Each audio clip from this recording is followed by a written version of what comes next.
Mga langga, let's make adobo again. Nakapagluto na ako nito pero magluluto ulit tayo dahil gustong gusto ng mga anak ko to. First, I add garlic, onions. Then we will add the chicken.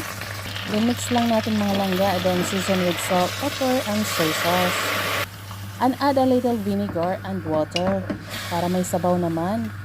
Kasi ito yung gusto ng mga anak ko, yung sabaw talaga. Then cover it mga langga, antayin natin maluto. Pero bago maluto mga langga, made in 5 minutes, i-add natin yung hard-boiled eggs. Para mayroon tayong itlog. O diba, chicken adobo na may itlog. Ito na yung tanghalian namin mga langga. Buti na lang kumakain tong mga anak ko ng ganitong luto. At ito na nga siya mga langga, luto na siya. So maghanda na tayo ng white rice. So ito na yung tanghalian namin mga langga, kainan na!